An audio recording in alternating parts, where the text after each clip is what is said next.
talking, it's 100%.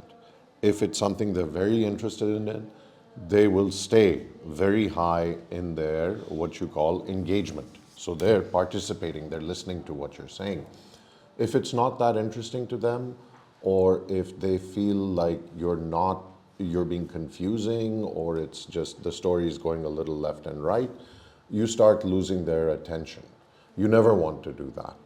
And if one of the things I've found, which is interesting, is that structurally there's an incentive for us to use 10 words instead of 5. We don't need 10 words if 5 will do it. We have to stop thinking that more words are better. When I went abroad, I went to the US for my education, my English scores here were very good. My first essay I wrote, I think I got a C minus. And I got upset. I went to the teacher and I said, "What is this? I'm Captain English." And they said, "No, you are 3 Captain Englishes because you say too much. What you say in 5 minutes can be said in 1. So then I started to make my words, use shorter sentences, think more about what I'm trying to say, and just say it instead of trying to make too much of a story about it. Because that's a challenge that we always face. Hello, hi, welcome, welcome. Please have a seat. And I run my Mexican food, Zesty Burrito. Right on. Where do you sell? It's a home based. Okay. Basically. So for now, like I started going in the farmers market. So every other week, every other Saturday, I put my stall there. Oh, that's interesting. So it's not just online ordering, you're having to talk to people. Well, that's yeah, how you communicate there is important. Right on. Okay.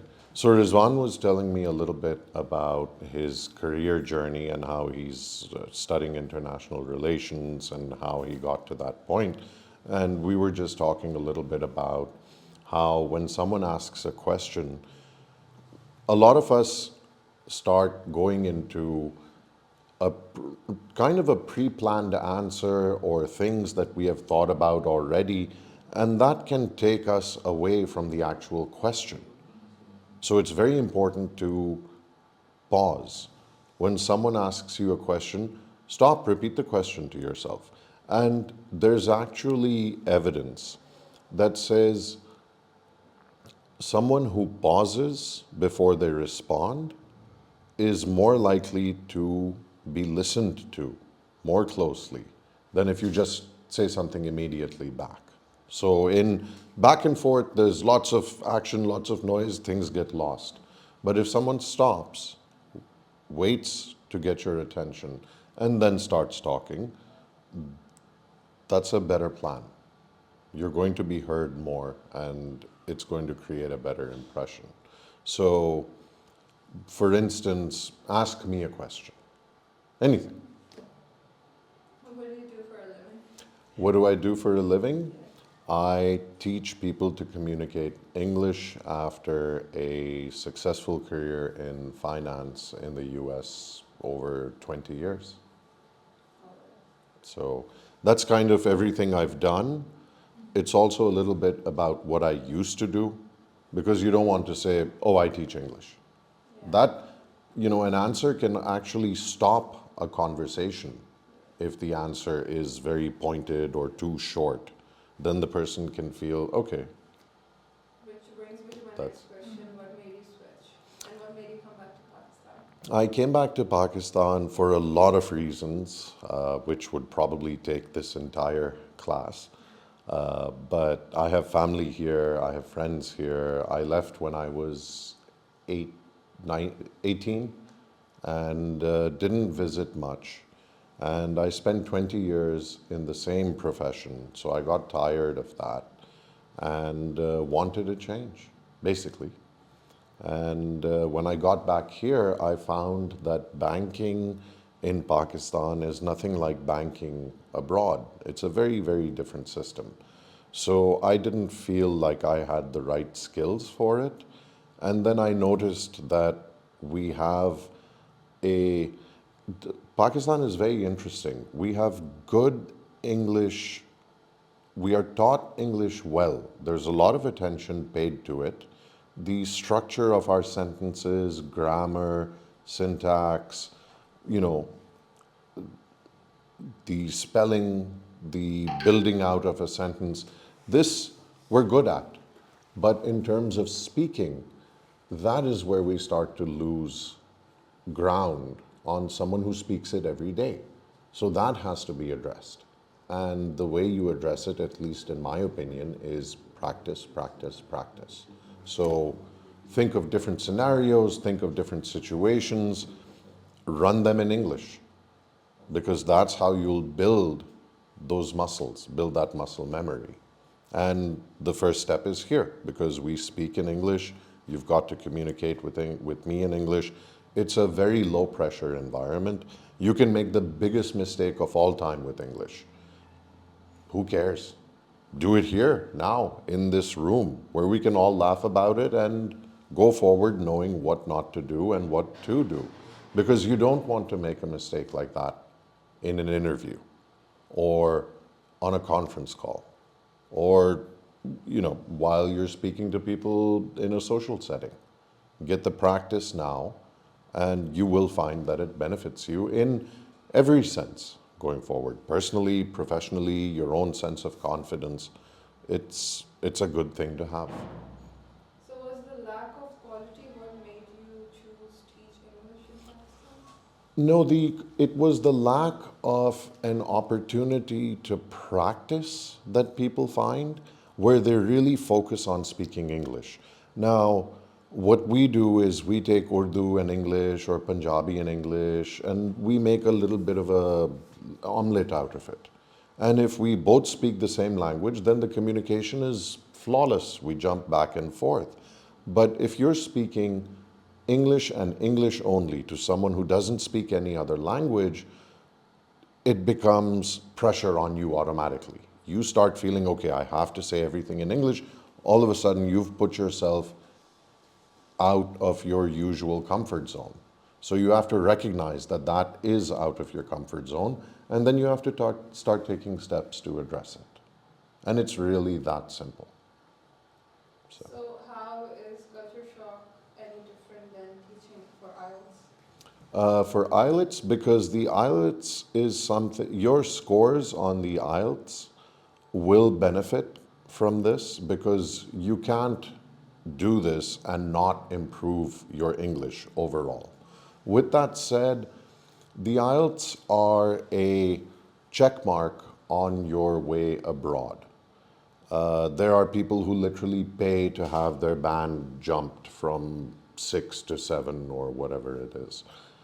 That's not what I want to do, because once you've taken that test, once you've done your college recommendations, etc., you go abroad, you sit down with your admissions counselor, you go to get gas for your car, you meet with your landlord for a rental agreement. These are now situations where you have to speak. Your IELTS, your recommendations, your college essay, your A in physics, that's not going to do it. Your comfort with English is what you're going to need. So this is a skill that will help your IELTS. It will make you a better applicant. It'll make you better in the corporate world. But this is the one skill I can think of that's going to stay with you.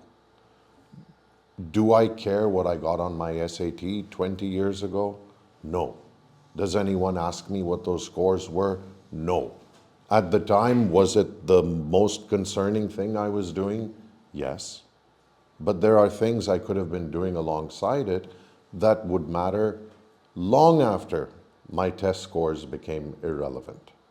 So that's the opportunity here, and that's what I want to help people understand and use. So why do you think your IELTS score gets expired after a while? Why do they have that system where if you take an IELTS exam, it expires after, I guess, 2 years? It does? That's Yeah. interesting. Why do you think they have this system? Well, if it's the reason it should be, It's because they recognize that practicing English to a point and getting a score and then never using it again is not what's the benefit. So if you get to say a 7 band on that score and 2 years later you come back and you get a 5, you didn't have a bad day. You forgot a lot of English. So this is designed to change your mindset to where you are constantly utilizing English in a lot of different circumstances so that whether it expires or not, you can go in there like I did. I didn't even know what the IELTS was. I figured I should go C. And I think I must have missed a question or two. It falls apart because you are speaking, but now you are enforcing traits. So if you're saying something wrong, you are now practicing saying that incorrectly, and that becomes a little dangerous. So that is where you need someone with a complete grasp of English to just help you navigate that. So it's not a strict do this, then do this, then do this, but it's you're going in the right direction. Here's a couple of things you need to do along the way. And before you know it, the river looks very, very different.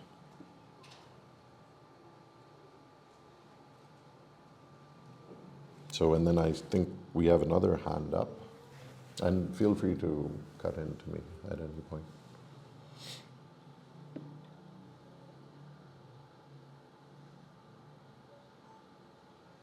Now there's so much confusion, basic or advanced vocabulary or English words on which we focus. That's a great, great point. I will come back to that. I think I'm seeing Mubashra's hand a second time. So Mubashra, please go ahead.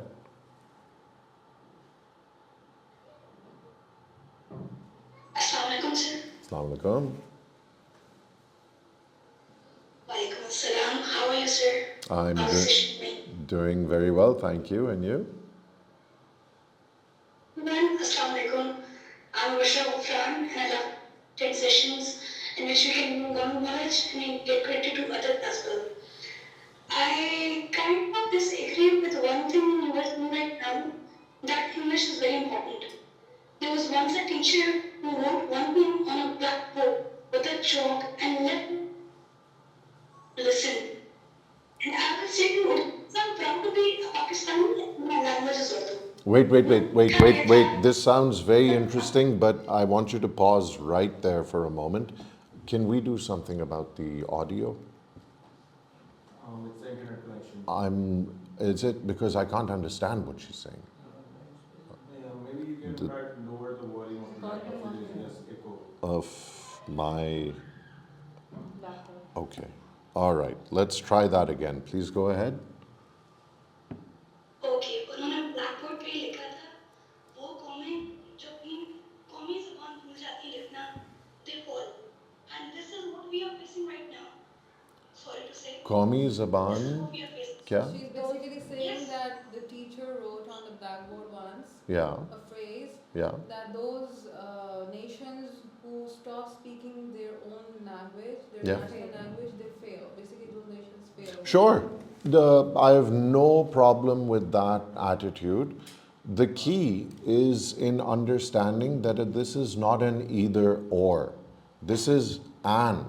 Yeah. We're not teaching English to replace Urdu ever. One thing, I believe I saw it once or twice. that Oh, okay. All right. So, really quickly back to Musawar's question. There's so much confusion on should you use basic English or should you use advanced English.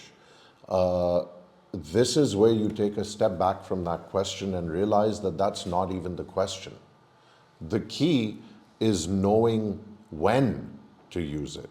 You should be able to do both, but if you're speaking basic English at a high level meeting, you've missed the mark. If I suddenly start talking about intricate economic theory or time travel, then what's the point in here when we're just trying to talk about grammar, pronunciation, or whatever it is that gets you more comfortable with English? So, with that said, the basic principle of simplification is always a good one. And in this day and age, especially with the artificial intelligence online, anyone can make a simple statement look like a very complicated essay. You don't want that. You want to do the opposite. You want to take the complicated essays and you want to be able to explain them simply and clearly. And that is where I lean towards get your basics to work for you in all of the right ways. Then you can add in all the fancy words.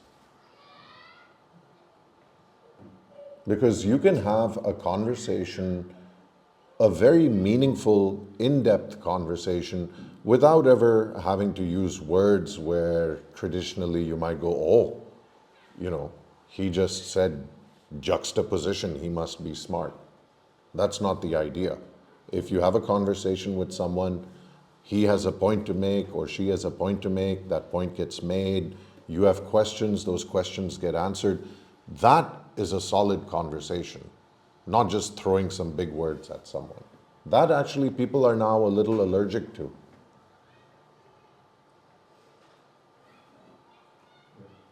Also, I think it's important to speak proper English instead of speaking fancy English. Yeah, It's much more important to speak correctly than to know fancy words. correct. Absolutely As correct. long as you're able to make sense to another person, That's the it goal. doesn't have to be fancy words. Right, You might be sitting in front of somebody who doesn't have as great vocabulary as you. right. You might use words which they might not even understand. Yep, And they just might be, nodding their head agreeing with you, but they're Right. not understanding what you're saying. yeah, So what's the point of using fancy words when you're just having a common conversation? yep, Yes, if you're in a setting where you have to make an impression, and if you're, you know that you're sitting with somebody who has high level, advanced level English, then you can use your words. yeah. That's not a problem. But if you're sitting with somebody who's just a layman, it's not very necessary to use fancy English. Right. And if you think about corporate messaging, what's going on in the world today, there is definitely a push towards understanding things at a level that can be explained to people, because that's where the power is. You get a room full of really smart people, like what they call a think tank. No one outside that think tank knows what these guys are talking about. So, yeah, it is definitely a good idea to have the basics down because you can communicate everything with the basics. You can, as we go through this, you're going to learn that you can communicate the total opposite of what you're saying just with your body language. Now, I'll give you an example. Crossing your arms. If you cross your arms in response to a question, that screams, I'm on the defensive, Yeah. before you even thought about it. Ask me any question, what's your name? Or whatever, anything. Why do you like football? Why do I like football? I like watching sports and I'll watch pretty much anything. Now, ask me the same thing again. Why do you like football? See what I mean? The whole tone Yeah. changes just based on body language. And that is something you're going to learn as we get more into interviews, meetings, presentations, how to look someone in the eye, how long to maintain contact, how to reduce moving around when you're trying to tell someone something important, because this becomes a distraction. There's a lot of different things you do. Then there's leading questions that can move whoever you're speaking to towards a yes or no answer. There's framing the entire conversation to take you from point A to point B to point C to point D, which is where you want to be. But if you don't take them A, B, C, they won't go to D. If you go A, D, won't happen. You have to hit all of these to get them there, because that allows them to feel like they're part of the conversation. And speaking English, that's exactly it. I am not here to make you speak English better technically. I want you to speak your English. I want you to speak your English like you're not worried about speaking English. That's the goal. Because when you're doing that, then you're not just speaking, you're communicating. And that's our tagline. So, does that make sense? Also, I think it's really important how your body language is, because right now we're living in a world where there is concept of aura, Yes. and people actually really consider how your Yes. aura is towards them, Yep. and that's And that's based been on around. that, they decide they want to communicate with you, Yep. or be in touch with you, or be Yep. connected to you, or not. And that is just this generation's way of putting a name on something that has been around forever. Aura, And right now it's got energy, now. joie de vivre, your your inner life force, the vibe you put out. All of this means the same thing, and all of that stems from being, you know, the in English, it's kind of like, do you own the space you stand in or do you rent it? If you think about that for a little while, it'll start to become clear. When you own your space, I'm sitting here right now, I'm in control of this conversation. I know it, you know it, right? That is how you want to ideally interact with someone when something important is happening. And then you want to be prepared for something different to happen. And you want to know that something different will happen. And you want to have a backup plan for that. So that no matter how things go, and this is now touching on to my former career, where you want to imagine all the possibilities and play them before they actually happen, so that you at least have a little bit of a game plan, even if it's buried deep in there somewhere. So that's probably a little more detailed than just a conversation here. But आप हैं कहाँ से? Well, I was born in Lahore, and then we moved to New York for 5 years. And then I came back to Islamabad, and I was here through my O levels and A levels. And after my A levels, I moved to college in Los Angeles and spent roughly the next 25 years of my life there. And I've been back in Pakistan since 2022. I took some time off, and now I want to do something. And this seems like a very valid and valuable thing to do. So, Also, I would like to add one thing, yeah. and that is that we listen to argue. We need to listen to communicate and understand. Yeah. A lot of people around us, we have this concept of listening to somebody just so we can argue Yes. back, which is, people abroad, people in the US, or They find that they very, find it very offensive. yes, they do. Very offensive. They get really offended. Yep.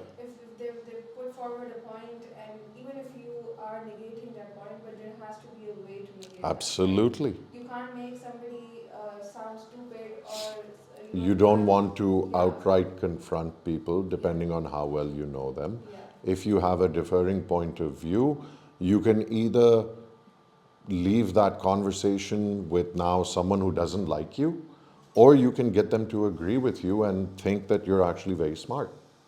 Both choices are yours, depending on how you put your point across. Do you listen to what they're saying? Do you show that you've heard what they're saying? Do you agree with what they're saying, but you think there's a different way to do it? The ways you can do this, I mean, it's an art form.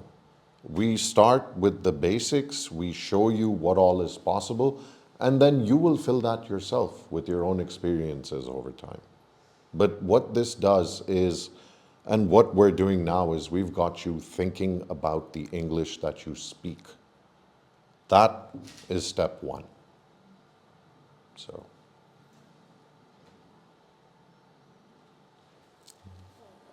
So what's your aim goal? English practice kaise kare? Apply for a culture shock course. Haha. What's the aim goal? I don't quite understand. Aim goal? Like my main objective? I think he's asking whether participant. Yeah, I think. Oh, Also, the call is about to end, so you'll have to join in from a new link. okay. So he mentioned that. So I believe the call is going to end and we are going to send a new link. I guess these things run for only 1 hour at a time. This link. Okay. Please click the link after the call ends. It's on the chat. And what do I do, by the way? And we can go through the presentation when. No, I meant to switch this. You. I don't need to do anything as far as the call. Yes. Okay. On this link. Open queue or like this.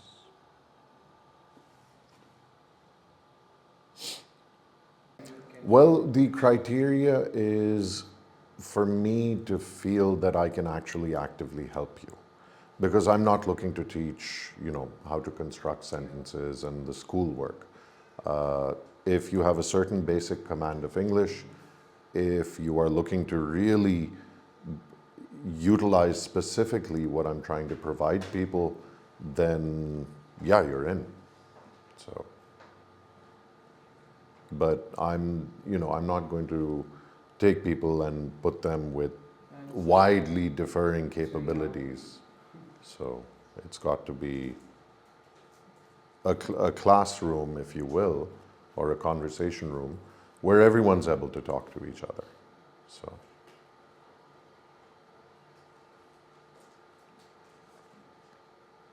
So what is my profession? Are you a teacher or giving a session on communication skills?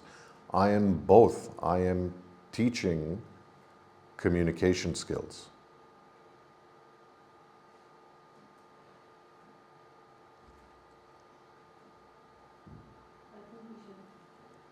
Yeah, how do we? I can't. I'm not able to change pages. You will just have to tell me. Okay, go ahead, go down. I'd like to go to, so a great example and something I'd like to do. Keep going down. Next, This one. next, Speaking with clarity. Or? next.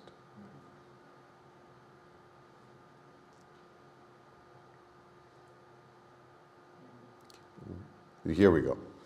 So let's do a little role play. And I'm going to call on everyone present and online. Give me an example. All right, Fauzi, could you take 30 seconds and then describe the room to us? And not as if we're blindfolded, but just describe what you see. So like in this room we have like lots of people here. So we are talking about like our skills, English language skills. Yeah. So and everybody has their own opinions. Yeah. So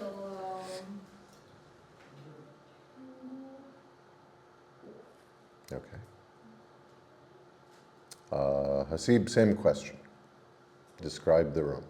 So there's a workshop going on regarding communication, and everyone is here to get the notes on how to communicate confidently. And we are participating in a workshop. And Okay. You are basically the main, what we could say, like you are teaching or you are guiding us Okay. to communicate properly, and Riz, other participants along. yeah. Who are attending this workshop online. So everyone is here to like communicate Got it. confidently. Rizwan? This is a comfortable room in which we few people are here to listen you. We are all here to bring clarity in our language. We are all maybe facing some sort of deficiency in our communication skills. That's why we are here to learn from you and to improve those deficiencies which we feel we are facing. Very well said. How about you? So, about shop in a boxy room, Mm-hmm. and I would say that professionals are sitting over here Mm-hmm. around me, and a professional is guiding all of us. And we got water bottles, there's a biscuits, which we're gonna taste later, inshallah. Or during, there's no restrictions. Yeah. All right, so here's something interesting. And this was, I just thought of this, and I guess I got lucky because it brought up something that I wanted to get to. What one of the participants earlier repeated the question I had asked as just okay, how did I get into this? Well, da da da da da. My question was, can you describe the room? I've gotten 2 very detailed descriptions of what we're doing in the room, and then I've gotten 2 where Rizwan started describing the room, and then it became more about what we're doing in the room. And you're the only one who started with describing the room, ended up starting to talk about the concept, and then you caught yourself and you brought yourself back to the bottles and the biscuits and everything. So in real time, you stopped, thought about the question, and reframed your answer. So that's a great example of step 1. Now, this step 1 in a job interview can make you or break you, because an interviewer can come out of there and say, I asked a question and I didn't get an answer. Right? How do you stop that from happening? A, listen. B, repeat the question if you have to. You can even respond to the question with a question. Describe the room. I'm not quite sure I understand what you mean, is one thing to say. Now I have to give you more information. Or there's a little trick people play. Just use the last 2 or 3 words. Rizwan described the room. Rizwan turns around to me and goes, the room? Yes, the room around you, around me. Around me, like, we're physically inside the room. Now I'm describing the room. I asked him the question. So there are psychological things you can do here. There are word games you can play. There are different tips, tricks, communication strategies. There's big picture stuff, and then there's little things that you can do that really make a difference in a successful outcome on a conversation. You learn all of that here. So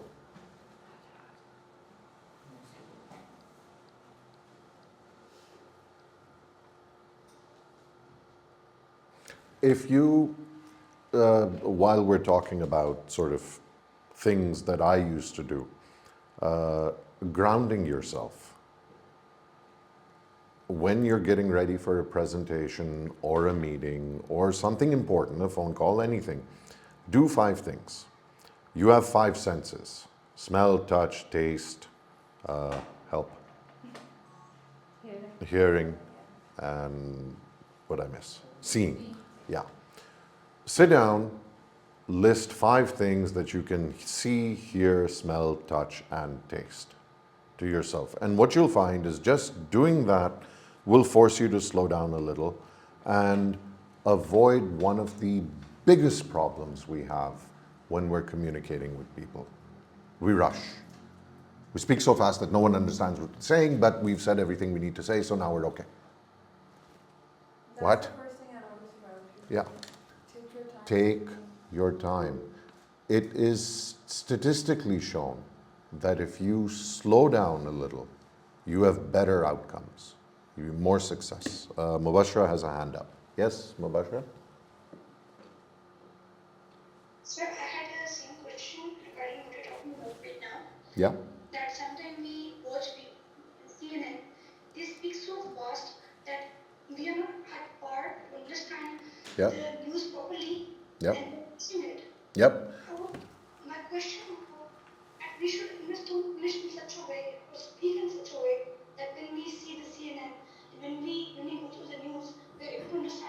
Yeah, and that's practice. That's finding the pace that you are comfortable with right now, and then making sure that you at least maintain that pace and then start to improve on it. But it starts with getting a good understanding of where you are right now as far as your capabilities. So I could have a conversation with you and tell you, don't watch the news right now. I studied Japanese in college briefly, and I was told never pick up a newspaper because you'll never want to learn Japanese because it's so complicated that you'll go, hi, no, can't do it, too difficult. So but one more thing on this, you're not alone. I have sympathy for you there because of the ever more compacting news cycle. Now, if you look at, what is it, Snapchat, 7 seconds, or TikTok or whatever, it's a 7-second message. People are trying to get everything done as quickly as possible. So you go to CNN, the anchors are speaking so quick, there's so many graphics coming, you don't know who's saying what, when, are they talking about Putin, are they talking about Trump, who said what they did? Okay, the news is over. So that's kind of what culture shock will help with. We'll move at your speed and then accelerate. You won't have to jump onto things and try to keep up and go through that whole roller coaster. So I have the ability to speak at a very basic, easy level, and I can get philosophical if I need to. But the point is to find where you are and then help you grow that. And I'm good at that.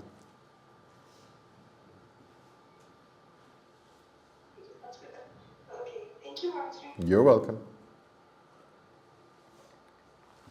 Do we have any other questions coming in? Okay.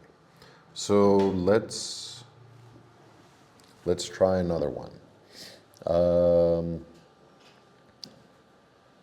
How about a workplace scenario? Let's say, so It was very nice meeting you. likewise, thank you for coming. Yeah. Nice meeting everybody. Tell me, how about this? Pick a question that you would want to ask someone that you think will get them to open up to you. Like, how would you ask a question? Like the Urdu equivalent would be, "Acha, apne bare mein thoda bataएं to." Like, how would you phrase that? Please tell something about you. Okay. It's an open-ended question, and Yeah. you would be forced to say something. Yes.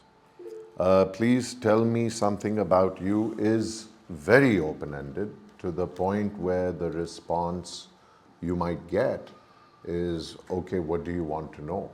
You know, how much time do I have? How much? So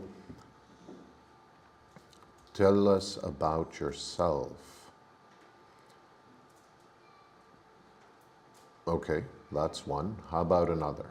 And I see Mubashra has her hand up. I think in the conversation, start by telling about yourself and then give the other person time to let him or herself open up to us the way we have opened up. I would encourage you to flip that completely around. That is definitely not what you want to do. The most effective way to communicate with someone is to get them to talk about themselves.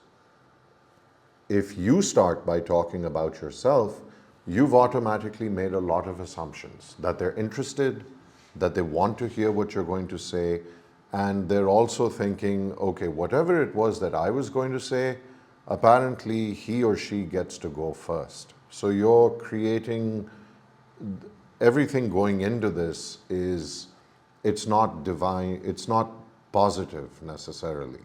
So instead of telling them about yourself, say something like, so tell me a little bit about what brings you here, and then I'll do the same.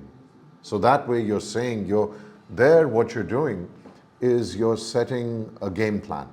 You're saying, I'd like to know a little bit, not a whole lot, and then I'll do the same. So you've now established the first two steps in that dance or battle or match. So just as a thought. How about another question? Shireen? What would you ask someone if you want them to tell you about themselves? What's a little known fact about you? Yeah, that's very sophisticated. If anyone missed it, what's a little known fact about you? That might be a little tricky to play with because it can really take the conversation in any direction. So that's something you say when you're very, very comfortable already. If you wanted to make that easier for someone to access, you could say something like, tell me about what brings you here today, or tell me what's on your mind right now is a safe place to go. A little known fact can become a little bit of a game. You know, it generally lends itself to a funny exchange, which is great. I like it. But if you're in a business setting, that might be going too social. Asking them what brings them here today immediately is going to put that person into work mode, and you will have driven that. So, makes sense? And the make sense that I do, that's a habit I've picked up from the premise is that what it's called is checking for acceptance, which is a terrible title, but it's basically your way of making sure that whoever you're speaking with is staying involved. So it forces them to interact. You can just keep going, but to pause gives them an opportunity to say something, to confirm that they're understanding, or to tell you that, no, I'm sorry, I didn't understand that. Well, now we got to go back and figure out what's going on. So checking for acceptance is very important. Does that make sense?